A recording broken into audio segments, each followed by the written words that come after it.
Et Kagame est aujourd'hui désabusé et ne comprend pas comment il ne maîtrise plus la situation en République démocratique du Congo, parce que dans l'État, il était mal habitué. Il avait ses espions partout qui pouvaient lui donner des informations comme il veut, mais pour le moment, ça devient un peu compliqué pour lui. Ça devient un peu difficile pour lui. Dans les temps, nous avions une armée qui n'avait pas de spécialité. C'est-à-dire, pendant 18 ans, nous avons eu affaire à une armée seulement peut-être composée des fantassins, je peux dire ça. La donne change aujourd'hui. Composée seulement de la force terrestre. Mais la donne change aujourd'hui parce qu'avec la loi sur la programmation ministérielle, vous allez avoir aujourd'hui des militaires qui sont des spécialistes en combat des jeunes. Nous allons des voir. Militaires, parce qu'ils sont en train d'être formés. Il y en a d'autres qui ont fini déjà la formation. Vous avez des militaires qui ont une spécialité de combat des jungles. Vous avez des militaires qui ont une spécialité de combat des savanes. Vous avez des militaires qui ont une spécialité de combat des montagnes. Parce qu'il faut faire la part des choses. Donc, avant, c'était... Vous avez tout simplement une armée. Il faudra attendre la fin de cette formation des militaires soit recouvrée à l'Est. Qui ont une spécialité, c'est-à-dire qui sont en fait des commandos qui ont la spécialité sur le plan des paracommandos. Toutes nos excuses pour le retard à laquelle nous commençons cette émission, amis fidèles téléspectateurs. Nous sommes très heureux de vous retrouver encore pour ce nouveau Nice Press. Freddy Mwamba est le tout premier invité sur ces plateaux. Nous attendons l'arrivée des Grammic les grands, qui diraient ces journalistes. Freddy, c'est un communicateur de l'Union Sacrée. Il est de l'AFDCA du sénateur Bahati Lukwebo. Et nous allons vous parler République, nous allons vous parler des questions d'actualité. Déjà, processus électoral, nous allons vous en dire plus. La famille biologique de Chéribin Okene exige à ce que la dépouille soit inhumée. Parce qu'après 2 semaines de l'autopsie, les résultats semblent être cachés, ou encore ce n'est pas encore rendu public, à en croire sa famille biologique, sa femme et les enfants. Nous allons vous en dire plus. Nous parlerons également de l'insécurité qui continue à battre son plein dans la partie SND-Touri. Précisément, la Mouka avait émis le vœu de dire que trop, c'est trop. Le gouvernement a failli à toute sa mission, alors qu'il y a peu, Kinshasa vient d'organiser cette table ronde pour évaluer l'état des sièges 2 ans durant, alors que l'insécurité continue à nous malmener, l'insécurité continue à nous faire mal. Ici, on va vous dire qu'il y a également la présence de l'EAC, je veux dire la force de l'EAC. Il y a les hommes tampons qui ont été mis en place, mais que peut-on comprendre? Freddy va nous éclairer, comme j'ai dit un peu en attendant l'arrivée de Grammic les grands. Freddy, merci d'être là et bon jeudi à vous. Merci Guélor et merci de l'invitation. J'aimerais saluer tous les téléspectateurs qui nous suivent de partout à travers le monde. J'espère qu'ils seront satisfaits de toutes les analyses que nous aurons à faire sur ces plateaux et qu'ils seront en fait édifiés par en fait toutes les réflexions que nous allons développer sur ces plateaux aujourd'hui. Je salue aussi le professeur Modeste Bahati, qui est l'initiateur statutaire de notre méga regroupement AFDCA, qui se décarcasse pour porter haut l'étendard de notre regroupement et du parti AFDC. Et comme vous le savez bien, nous avons été le premier parti politique à avoir aligné le plus de candidats. Et tout ça, c'est le fruit d'une meilleure organisation. C'est comme ça que nous avons atteint ces niveaux-là. Et donc, nous espérons que dans les tout prochains jours, quand les élections vont avoir lieu, nous allons, n'est-ce pas, atteindre l'objectif que nous sommes en train de poursuivre, et c'est lui de faire en sorte que le président de la République puisse avoir plus de députés au niveau de l'Assemblée nationale. Les élections auront lieu, donner la majorité au président de la République, parce que comme vous le savez bien, le professeur Modeste Bahati a été mais il a déjà cette majorité. Le premier soutien du président de la République. C'est ce qu'il disait l'autre fois, Claude Moulichou. Il a déjà cette majorité. Qu'est-ce que vous en avez fait? Ah bon, ce qui dit que nous avons la majorité, qu'est-ce que nous en avons fait? Effectivement, il y a eu beaucoup d'avancées depuis que le président de la République a la majorité au niveau de l'Assemblée nationale. Il a réalisé un certain nombre de choses, comme vous le savez bien, depuis que ça s'est passé de cette façon-là, depuis qu'il y a eu modification, n'est-ce pas, des changements de la majorité, qui est un changement, en fait, légal, je le dis et je le répète, parce que comme vous le savez bien, le mandat d'un député national est un mandat qui est le mandat impératif et nul. Vous comprenez? Ça, c'est notre constitution qui le dit. Ça veut dire qu'un député national est libre de se déterminer par rapport à l'intérêt général. Vous comprenez? Par rapport aux intérêts du peuple. Et le mandat, c'est un mandat du peuple. Vous comprenez? C'est comme ça que le président de la République a eu une majorité qui a une sorte de révolution copernicienne. Une sorte de révolution copernicienne qui s'est opérée sur base, n'est-ce pas, des jeux politiques au niveau de l'Assemblée nationale, de telle sorte que le président puisse avoir la majorité. Et je crois que le professeur Modeste Bahati a tout de même joué un rôle pivot aussi dans ce qui s'était passé en rapport avec cette révolution copernicienne qui a eu lieu au niveau de l'Assemblée nationale. Et qu'est-ce qu'il en a fait? Vous voyez vous-même un certain nombre de réalisations qu'il y a eu dans les 3 ans ici depuis que la majorité a basculé. Nous avons le programme, n'est-ce pas, des 145 territoires, le programme de développement des 145 territoires que vous connaissez tous. Il y a des écoles qui se construisent dans quasiment tous les territoires de la République démocratique du Congo, ce qui est une première. Ça s'est fait ça fait combien d'années que cela a existé? Il y a des territoires où nous avons vu des gens qui ont dit, depuis que les Belges sont partis, nous n'avons que ces bâtiments, des bâtiments qui ont déjà vieilli, qui sont en train de se délabrer totalement à cause de la vétusté. Vous comprenez? Et donc, grâce au président de la République, nous avons ces 145 territoires. Vous-même, vous avez constaté que c'était un véritable bâtisseur au travers des gymnases qui ont été construits à travers la ville. Des gymnases extraordinaires qui sont des infrastructures qu'on a mis à la disposition de la jeunesse. Donc, il a réalisé beaucoup de choses. Il y a un centre financier ici, à côté, en diagonale du ministère des Affaires étrangères. Donc, c'est beaucoup de choses que le président de la République a réalisées. Et donc, je pense que je l'ai dit juste pour mettre, n'est-ce pas, de l'eau à la bouche de nos téléspectateurs qui nous suivent maintenant. Et je remercie aussi au même moment le Seigneur Jésus-Christ qui nous a donné les souffles de vie aujourd'hui. D'autant plus qu'il a dit dans sa parole, Dieu a en effet envoyé son Fils, Dieu en effet n'a pas envoyé son Fils dans le monde pour qu'il juge le monde, mais pour que le monde soit sauvé par lui. Vous comprenez? Donc, en Jésus-Christ, il y a une puissance capable de décanter n'importe quelle situation. Si vous croyez en lui, vous serez à même de pouvoir même déplacer des montagnes, vous avez réaliser des grandes choses. Je les remercie pour tout. Entamé le sujet en rapport avec les procès. Oui, j'aimerais aussi saluer Bélarmé Biamungu, qui est le coordonnateur que je salue au même moment, des communicateurs et puis de la génération des baptistes pour la démocratie. L'initiateur de la génération des baptistes pour la démocratie. Voilà, donc c'est cela. Alors, je disais que par rapport aux élections, il y a une structure qui vient de nous balancer un sondage que les chefs de l'État seraient déjà favorables pour les élections prochaines. Vous avez dit ici sur ces plateaux que vous allez faire de votre mieux pour donner à ces derniers encore une majorité écrasante. Cela ne vous gêne pas du fait qu'il y a certaines personnes qui pensent qu'il y a une triche déjà au préalable? Je ne citerai pas les noms, mais du moins vous connaissez la position de quelques opposants et qui diraient que si seulement les élections seront organisées en 2023 avec la même CENI, ne prendront pas part. Est-ce que ça ne vous gêne pas du fait qu'on crie à la tricherie déjà avant même les élections parce qu'il n'y a pas eu de transparence à en croire ces derniers? Mon cher ami Guélor, moi je pense que ça allait être mieux si les débats étaient axés fondamentalement sur... par exemple, les logiciels politiques qu'ils ont, les offres politiques qu'ils ont, pour faire en sorte que ces pays puissent aller davantage de l'avant.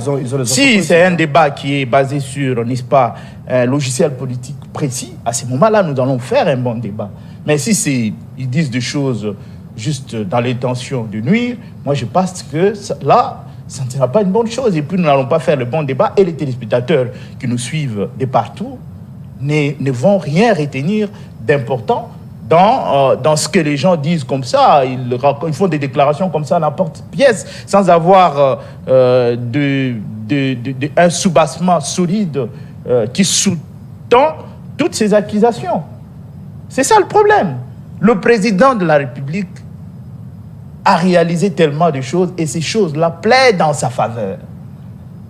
Ce qu'il a réalisé plaide tellement en sa faveur comme quoi, par exemple? Les gens qui n'ont pas de discours n'ont pas d'autre choix que d'aller s'abriter derrière de telles assertions. Comme quoi, par exemple? Au demeurant, inexpédiente.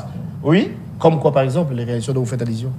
Mais on commence d'abord par la gratuité de l'enseignement. Parce que le problème, en fait, l'objectif du président de la République, c'est de former l'homme, tout l'homme en fait, de manière intégrale. Et on commence d'abord par la formation, l'instruction de nos enfants.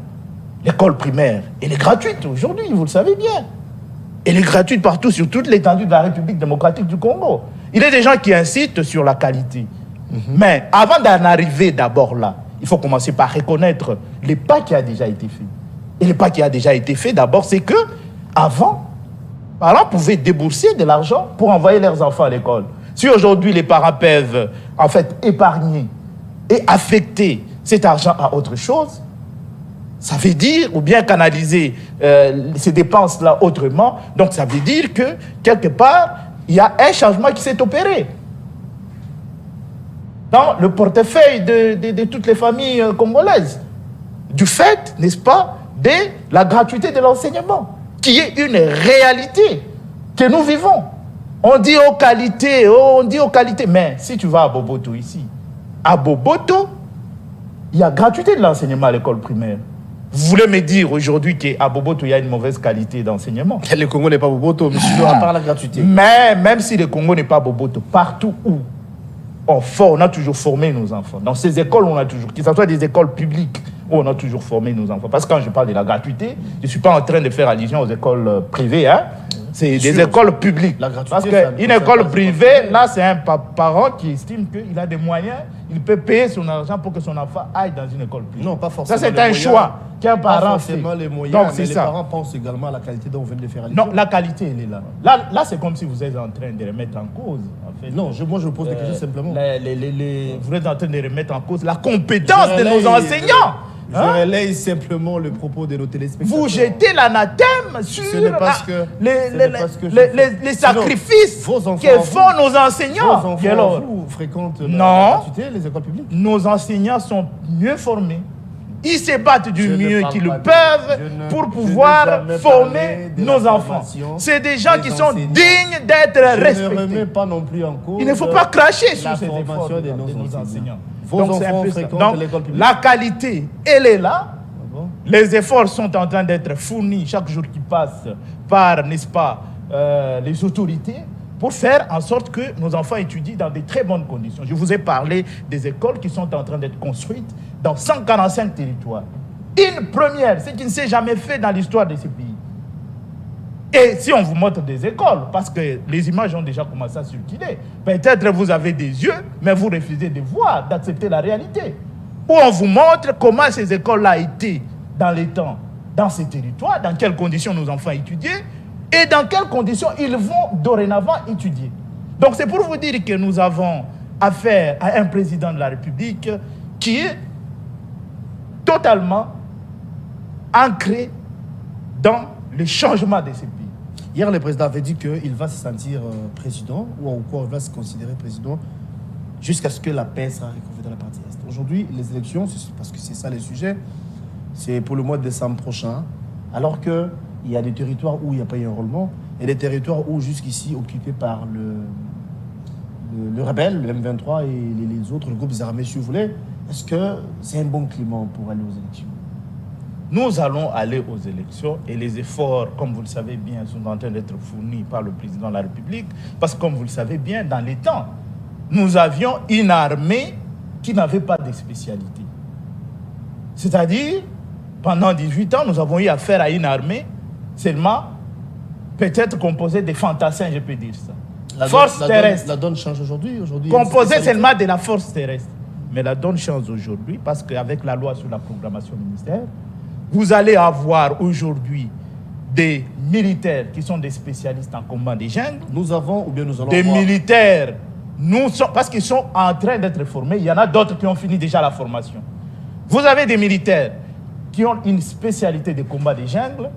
Vous avez des militaires qui ont une spécialité de combat des savanes. Vous avez des militaires qui ont une spécialité de combat des montagnes. Parce qu'il faut faire la part des choses. Donc, avant, c'était...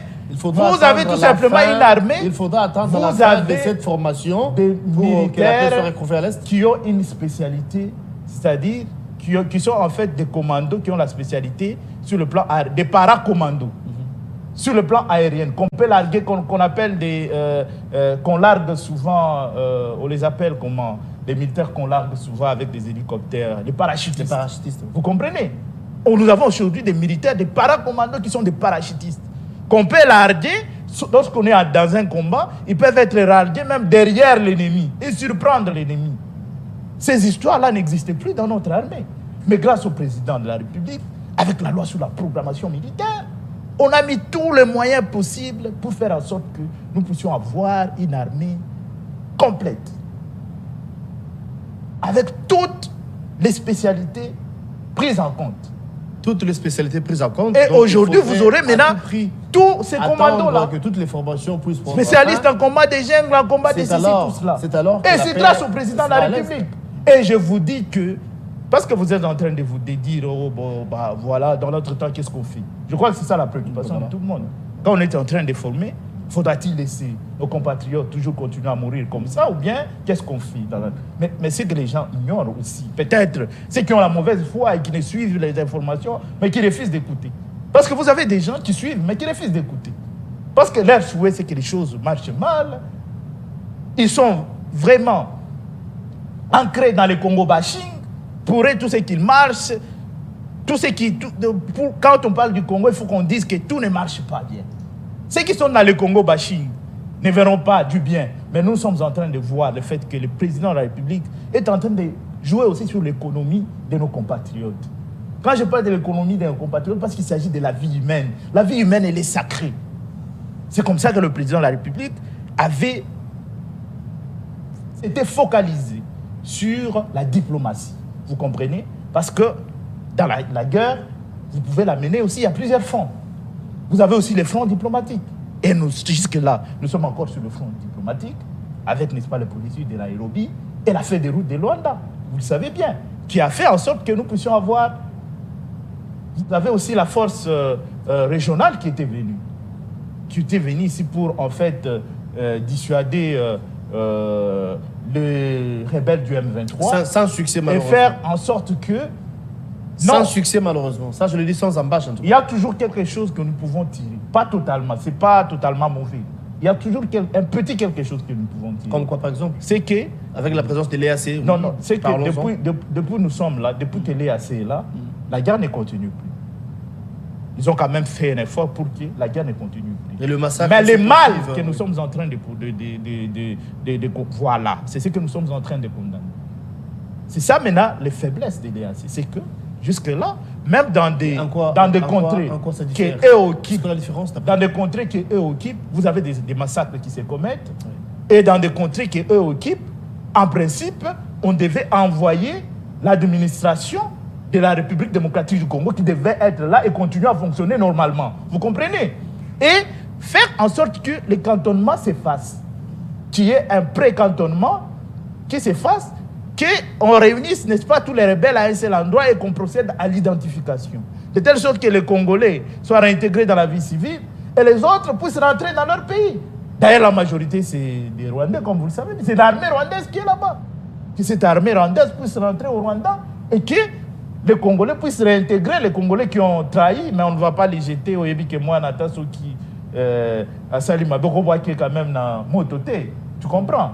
C'est comme ça qu'on va réintégrer les autres compatriotes dans la vie civile. Et sinon, on va et je crois que on leur a donné un autre mandat pour voir s'ils vont effectivement faire leur preuve par rapport à ce qui est attendu d'eux. Si pendant les 3 mois, parce qu'on leur avait donné encore 3 mois de bonus, si pendant les 3 mois les choses ne marchent pas, ils vont évacuer et ils seront remplacés, n'est-ce pas? Ils n'ont rien fait déjà pendant plusieurs mois. Ils seront remplacés par les 3 mois restants, la SADC. Qu'il y aura des ils seront remplacés par la SADC. Mais tout ça, c'est sur le plan diplomatique. Mais il n'en reste pas moins qu'il y ait des efforts qui soient fournis sur le plan domestique avec notre armée, de telle sorte que nos territoires qui sont occupés aujourd'hui par l'ennemi soient en fait récupérés par nos soldats. C'est ça, nous comptons plus sur nos soldats. Voilà. Mais il y a d'autres moyens, comme je vous ai dit, des moyens diplomatiques qui se poursuivent. Alors, comme nous parlons C'est d'élection, poursuivre. On utilise tous les moyens Comme nous possibles parlons pour élection. que cette partie orientale de notre pays puisse recouvrer sa paix. vous reconnaissez qu'il y a certains coins ou certaines zones qui jusqu'ici sont occupées par le rebelle ou par nos ennemis, en tout cas disons-les comme ça. Est-ce qu'il y a lieu d'aller aux élections sans nos compatriotes de l'Est? Moi, je vous dis que nous sommes en train de fournir des efforts pour que le temps que nous puissions arriver au mois de décembre, le 20 de décembre, que nos compatriotes là puissent voter. C'est ça l'idéal. Ça sera par quelle magie? C'est ça l'idéal que nous sommes en train de Dis-moi, poursuivre. les gens nous suivent. Hein? Oui. Ça sera par quelle magie? C'est que toi, tu ne veux pas que ça se fasse de cette façon-là. Non, il faut que nos compatriotes soient ostracisés. Pour prendre part aux élections, c'est procédural. Vous savez, il faut recenser, il faut enrôler, et puis tout ça là. Et il nous reste quelques mois. Quand vous dites qu'on peut recouvrir la paix, oui, nous faisons foi, c'est ce que nous souhaitons d'ailleurs. Mais est-ce qu'il D'abord, je vais te dire une prendront part aux chose. Vous élections. savez que la plupart des territoires occupés ont été désertés par des compatriotes. Est-ce que tu le sais? Tu as l'information. La plupart d'abord de ces territoires-là ont été désertés par les compatriotes, même s'il y en a qui sont quand même restés là-bas. Mais ceux qui ont déserté, qui se sont déplacés, qui ont migré vers Goma, qui ont bougé vers Goma, ceux-là ont été enrôlés, vous le savez bien. On avait organisé l'enrôlement dans des camps. Mais l'objectif n'est pas que ces gens-là votent à partir de Goma, mais ils doivent voter toujours dans leur territoire où ils étaient avant. Et je crois que ce sont les efforts qui sont en train d'être fournis. Mais je peux t'assurer que, en tout cas, une grande partie a été enrôlée, du moins ceux qui se sont déplacés, ils ont été tous enrôlés. Parce que même dans des camps, on a eu à organiser, c'était la stratégie qui avait été prise par la CENI. Mais parce que cela ne suffit toujours pas, l'enrôlement va continuer. Dès que possible, l'enrôlement va continuer. Et puis, nos compatriotes vont accomplir leur devoir civique comme il se doit. Voilà, Kinshasa venait d'organiser une table ronde pour évaluer l'état des sièges 2 ans durant. Vous en savez quelque chose? Sinon, c'était pour quelle finalité? D'aucuns pensent que l'état des sièges, c'était déjà du fiasco et qu'il n'y a pas de résultats en faveur de Congolais comme ça. Bon, qui a dit que l'état des sièges était du fiasco? Certaines personnes, je le dis bien. Non, l'état des sièges n'a pas forcément subi une branlée comme les gens. C'était plutôt un pari gagné. Il y a eu des choses, il y a eu des avancées qui ont été enregistrées aussi dans le cadre de l'état des sièges, parce qu'il faut dire qu'il y avait plusieurs sanctuaires des ADF qui ont été démantelés grâce aux opérations qui ont été menées dans le cadre de l'état des sièges. Et aussi, si Kagame est tombé en furie, s'est fâché et a envoyé ses chiens de chasse ici en République démocratique du Congo, je suis en train de faire allusion à son armée qui se trouve sur notre territoire, s'il a eu à les envoyer ici, c'est parce qu'il a constaté qu'avec l'état des sièges, il y avait des opérations qui ne permettaient plus au Rwanda de mettre les grappins sur nos minéraux.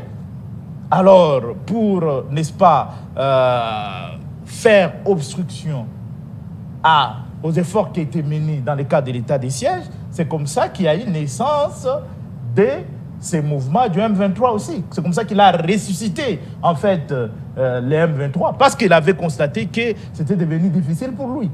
Vous comprenez? Les taux étaient en train de se resserrer davantage, alors il a trouvé un moyen pour faire en sorte que l'étage des sièges ne puisse pas récolter les succès attendus de lui par les compatriotes congolais. Et que les gens disent, parce que vous savez qu'il y a des gens qui se laissent influencer facilement, qui se laissent facilement obnubiler par, n'est-ce pas, cette ruse de Kagame. Et on trouve parfois des gens dire que Kagame, vous voyez, il est organisé, il est formé. Non, il n'est pas organisé, il n'est pas fort, il n'est pas organisé. C'est tout simplement parce que derrière lui, il y a des gens qui les soutiennent, qui sont plus forts, qui le soutiennent, qui les financent et qui font en sorte qu'il puisse avoir cette posture qu'il a aujourd'hui. Mais je pense que avec l'organisation qui est en train d'être mise en place par, n'est-ce pas, le président de la République, Félix-Antoine Tshisekedi, et Kagame est aujourd'hui désabusé et ne comprend pas comment il ne maîtrise plus la situation en République démocratique du Congo, parce que dans les temps, il était mal habitué. Il avait ses espions partout qui pouvaient lui donner des informations comme il veut. Mais pour le moment, ça devient un peu compliqué pour lui. Ça devient un peu difficile pour lui. Parce que même le président de la République a insisté sur le fait que, quoi qu'on dise, il n'y aura pas de négociation avec les M23 parce qu'il était mal habitué. Pour lui, c'était à chaque fois qu'il menace comme ça, en envoyant ses militaires, parce que comme vous savez bien, lorsque les M23 avaient attaqué dernièrement, ils étaient arrivés jusqu'à Goma. C'était une façon de faire des chantages contre de faire chanter Kinshasa, de telle sorte qu'ils puissent intégrer les institutions. Et Kabila n'avait pas de choix. Le président Kabila n'avait pas de choix. Il était obligé de négocier avec eux. Et d'autres avaient, n'est-ce pas, eu l'occasion de pouvoir intégrer nos institutions. Mais c'est ce que le président de la République est en train de refuser cette fois-ci.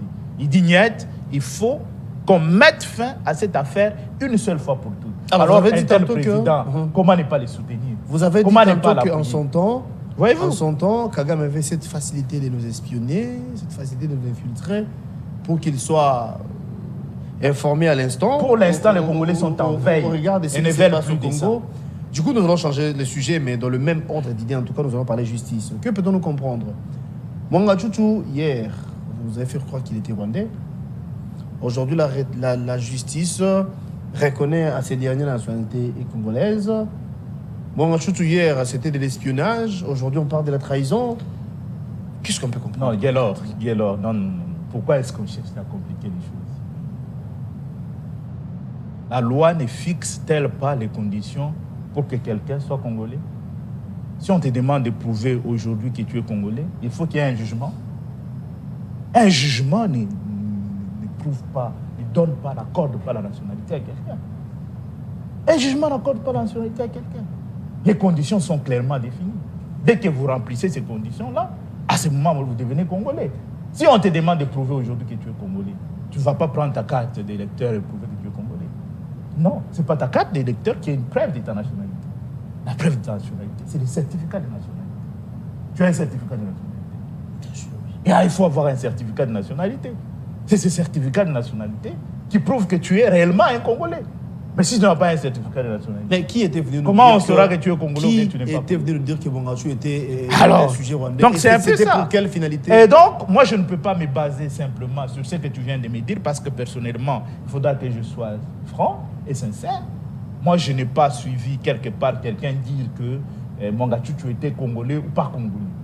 En tout cas, moi, je ne l'ai pas suivi personnellement. Lors de l'interpellation de son arrestation, pas au niveau de la justice. C'était ce qui se disait. Hein, est-ce que dans un procès, lui même dans ce procès-là, à un certain moment, rwandais, il y a eu un débat sur la nationalité de Mwanga Chouchou ou pas? Parce que c'était remis en cause, oui. Il y a eu un débat sur la nationalité de Mwanga Chouchou. C'était remis en cause, oui. Je ne sais pas. Mais les conditions si ce n'était pas le cas, pour être... pourquoi aujourd'hui la justice reconnaît à ces dernières nationalités congolaises? Donc il y avait un problème avant. Il ne revient pas à la justice de reconnaître à quelqu'un la nationalité, Guélor. Je ne sais pas si tu me comprends. Donc, il y a les conditions qui sont requises pour que quelqu'un soit considéré qu'il a la nationalité congolaise. Il faut avoir les certificats. Bien sûr que c'est le ministre de la Justice qui délivre ce certificat de nationalité. Vous comprenez? C'est le ministre de la Justice. Mais ce n'est pas les cours et tribunaux qui délivrent un document ou bien qui reconnaissent la nationalité à quelqu'un. Je ne sais pas. Sur base de quoi vous dites, vous venez affirmer sur ce plateau ou bien asserter sur ce plateau que telle a telle nationalité ou telle autre nationalité? Non, je n'ai rien affirmé. Moi, je vous parle de ce qui se passe en ce moment parce qu'il y a un procès qui, jusqu'ici, est en cours. Hein. Il y a lieu d'en parler. Au-delà de Mwanga Chouchou, il y a l'ancien conseiller du chef de l'État, Bissilele, lavé de tout soupçon. Bon, c'est la justice, hein, sûrement qui s'est défendu. Nous sommes dans un état de droit, Guélor. Nous sommes dans un état de droit. Étant dans un état de droit, ça veut dire que nous devons laisser à la justice de faire son travail. Les intrusions dans les affaires de justice font une entorse à cet état de droit que nous appelons de tous nos voeux. Lorsque les cours et tribunaux se décident, au nom de l'indépendance de cette justice-là, moi je pense que nous devons quand même respecter et émettre quand même des réserves. Être réservé par rapport, n'est-ce pas, à notre façon de réagir. Alors que le magistrat suprême n'était pas d'accord de la manière dont l'appareil judiciaire de notre nation fonctionne. Mais c'est tout à fait normal. Lui, c'était un papa. Il est notre papa à tous, en tant que garant des institutions. Les cours et tribunaux sont une institution de la République démocratique du Congo. Ça fait partie des institutions, non? Mais là, qui est le garant de ces institutions? Qui en est l'arbitre? Mais c'est le président de la République. Non, parce il est là, justement, lorsque les choses ne marchent pas, il est là pour donner pour donner, n'est-ce pas, une ligne à suivre. Et il dit, voilà, moi je pense qu'il y a des efforts qui doivent être faits. Mais ça n'a rien à voir avec, par exemple, l'exercice d'une fonction de juge ou bien de magistrat. Quand un magistrat exerce son ministère en tant que magistrat, son magistère, son ministère, quand un magistrat exerce son ministère, personne ne peut venir interférer dans ce qu'il a. Il n'a d'autorité que la loi. Il n'a d'autorité que la loi. Sur le président de la République, on l'appelle magistrat suprême, c'est parce que, tout simplement, il a le pouvoir de gracier et les décisions de justice sont exécutées au nom du président de la République. Et je pense que c'est à ce titre-là, et il a aussi le pouvoir de nommer les magistrats. C'est à ce titre-là que nous l'appelons magistrat suprême, vous comprenez? Nous ne l'appelons pas magistrat, et aussi comme garant des institutions. Vous comprenez? Comme là, les conseils et tribunaux font partie des institutions de la République, vous comprenez? C'est à ce titre-là que nous l'appelons magistrat suprême. Nous ne l'appelons pas magistrat suprême parce que le président de la République doit interférer dans ce que la justice est en train de faire. Mais dans ce qui est la responsabilité du président de la République, comme il fait partie de l'exécutif, ce qu'ils peuvent faire, c'est de donner les moyens à notre appareil judiciaire pour que notre appareil judiciaire fonctionne dans des conditions requises. C'est comme ça que vous constatez qu'il y a des projets de l'essaimage des juridictions, même dans les provinces où il n'y a pas de juridiction, pour essayer un peu de rapprocher les justiciables de la justice. Il y a des efforts qui sont fournis dans ce sens-là. Et puis vous avez aussi, n'est-ce pas, les salaires des magistrats que le chef de l'État a promis qu'il va, n'est-ce pas, arranger, de telle sorte que les magistrats travaillent quand même dans des conditions acceptables. Donc c'est ça, donc il y a des efforts qui sont fournis. On vous a parlé aussi des chambres disciplinaires qui ont été ravivées pour des magistrats véreux, pour des magistrats cupides. Il y a des chambres disciplinaires, cette fois-ci et dernièrement, il y a eu même un procès des magistrats du Bas-Congo qui ont commis des forfaitures. Ces magistrats-là ont été jugés et condamnés. Donc c'est pour vous dire que rien ne sera plus comme avant. Dans le même ordre. Donc le président de la République, n'est-ce pas, prend à bras le corps la problématique de la justice de notre pays et nous avons affaire à un président sincère. Il ne pouvait pas dire que tout marche pour... Non, non. Quand ça ne marche pas, le président est appelé à tirer aussi la sonnette d'alarme de telle sorte que chacun puisse devenir dans les rangs. Dans le même ordre d'idée, je pense que c'est par ici qu'on va peut-être se séparer.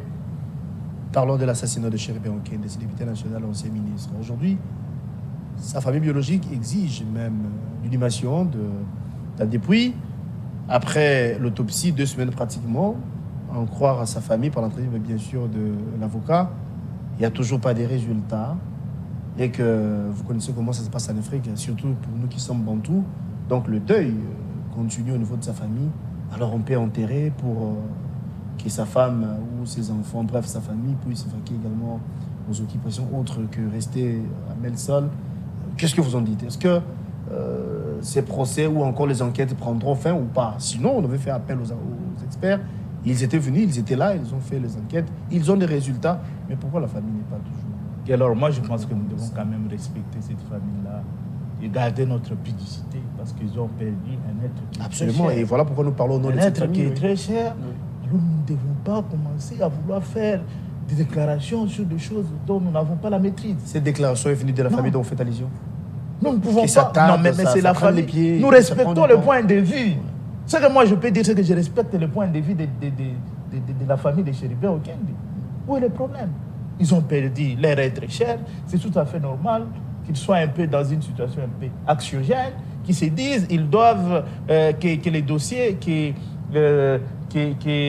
n'est-ce pas, la justice fasse diligence de telle sorte qu'ils soient fixés sur les sorts de leur être cher qu'ils ont perdu. Ils ont le droit de s'exprimer de cette manière et le temps de la justice n'est pas toujours notre temps aussi, vous comprenez? Le temps de la justice n'est pas aussi le temps des justiciables. Bon, je pense qu'il y a des enquêtes qui se poursuivent. Attendons que ces enquêtes, en tout cas mon souhait le plus ardent, et que ces enquêtes aboutissent et qu'on mette la main sur tous ceux qui ont, n'est-ce pas, commis cet acte-là, qui est ignoble, de mettre un terme, n'est-ce pas, à la vie d'un grand homme, un député national de surpoids, un élu du peuple. Et donc, moi, je suis en train de regretter la mort de Chéribin Okende, et je réitère encore une fois de plus mes condoléances à sa famille, et je souhaite qu'au niveau de la justice, il y aura quand même une certaine célérité, de telle sorte que cette famille puisse avoir une idée exacte des circonstances qui ont en fait entouré la mort de leur être cher. C'est tout ce que je peux dire au sujet de Chéribin Okende. Voilà. C'est par là d'ailleurs qu'on va se quitter. Nous sommes arrivés à la fin de cette émission Freddy Mwamba. Je rappelle qu'on devrait être également avec Gramic Legrand, qui est journaliste. Un message quand même à tous les téléspectateurs qui nous suivent. Je voudrais leur dire que le président Félix-Antoine Tshisekedi est un bâtisseur de ce pays. Nous avons vu presque les avenues de Kinshasa, presque partout sont fermées. Fermées pas pour le plaisir d'être fermées parce qu'il y a des réhabilitations qui se font ici et là. Et presque toute la République est un chantier. Si le président de la République peut faire cela dans 3 ans, moi je pense que si on lui donne encore, je ne sais pas moi si c'est 10 ans ici devant, et donc c'est que le président de la République va totalement transformer ce pays. Faisons confiance peut-être 5 ans, au président de la République. Si on renouvelle en fait le mandat de notre chef de l'État, parce que c'est lui qui va encore remplir, et nous sommes en train de nous battre pour ça. Et je crois qu'il va d'ailleurs même gagner parce que il a fait ses preuves, n'est-ce pas? Tout le monde a vu ce que le président de la République a fait pour, encore une fois de plus, pour mériter de plus belle, n'est-ce pas, la confiance des populations congolaises, de telle sorte qu'il puisse continuer à servir. Parce que lui, c'est un serviteur du peuple. Et je demande aussi à tous les compatriotes de compter avec la FDCA. Nous avons aligné nos candidats. C'est un grand parti qui est dans la vision du changement de ces pays. S'ils peuvent faire confiance à nos candidats et voter pour nos candidats, ça sera encore une fois de plus une bonne chose pour notre pays. Nous ne sommes pas encore arrivés à ce niveau de demander les gens de voter pour vous. Donc on n'est pas encore pendant la période de campagne. Merci Freddy Mwamba d'être venu. Mais j'aimerais qu'il soit déjà dans cette ambiance-là. Non. Dans cette ambiance-là, parce qu'il faut respecter le principe. Nous sommes dans la norme, il faut respecter le principe, ce n'est pas dit tout ça. Sinon, merci d'être là. C'est bon. Je rappelle qu'on devrait recevoir également Gramic, qui malheureusement ne s'est pas présenté. Il nous fera savoir qu'il était connaissé. Peut-être partie remise. On vous retrouve demain, ça sera un nouveau numéro. À la rediffusion, c'est à 18h. Les internautes, déjà, nous sommes en direct sur quelques plateformes. Donc, nous sommes sur YouTube, nous sommes sur Facebook, Nice Press Télévision, RTVS 1. Abonnez-vous massivement, réagissez par le message, par les j'aime. Eh bien, ça nous fera toujours plaisir. Et alors, je rends hommage aussi à Laetitia Batouamba. Voilà, je voulais citer par notre jeune sœur, notre consoeur, qui est passée par nos mains aussi. Voilà. Nous avons quand même contribué, et je pense que nous avons été touchés par cette tragédie. Je considère que c'est véritablement une tragédie, mais on n'y peut rien. Dieu seul sait pourquoi il a voulu que ça soit comme ça. Car que l'homme n'est pas maître de son souffle et de vie. Tout à fait. Et il n'a aucune puissance sur le jour de la mort. C'est ce que la Bible nous dit. Je crois que l'Éternel va les recevoir dans la félicité éternelle. C'est ça mon souhait le plus ardent. Et je présente mes condoléances à son mari qui est resté, et à toute sa famille. Donc c'est un peu ça. Et je crois que Dieu va continuer à nous garder, nous qui sommes restés encore en vie, à faire en sorte que nous puissions être en forme et que toutes les trames qui sont ourdies contre nous soient annulées sans effet au nom de Jésus-Christ. Les programmes des obsèques vous seront communiqués très prochainement. Voilà, mais ici, on va vous dire que c'est le jeudi prochain qu'il y aura la veillée mortuaire à l'espace Notre-Dame de Centenaire, je crois, sur 24, c'est ça? L'église catholique là, Notre-Dame, oui. Et l'inhumation, c'est les jours suivants. On n'a pas encore assez de détails, mais toujours est-il que ça devrait peut-être se passer comme ça. Mais restez sur nos antennes, vous aurez peut-être les précisions par rapport à ça. Encore une fois, nous pleurons Batouamba, nous pleurons Laetitia et nous rendons hommage à cette dernière. Nous prêtons nos condoléances à sa famille biologique, à son mari, comme venait de dire Freddy Mwamba il y a peu, et surtout à ses 2 enfants, ses 2 petits-enfants qui sont restés. Freddy, merci d'être là. Donc on va merci alors, prochainement. Nous sommes toujours là pour répondre. C'était et pour moi un plaisir. Merci à Guillaume Dinga, merci à Pichu Kokola, merci à Blaise Ndombe. On se retrouve demain et bon tous les programmes sur nos antennes.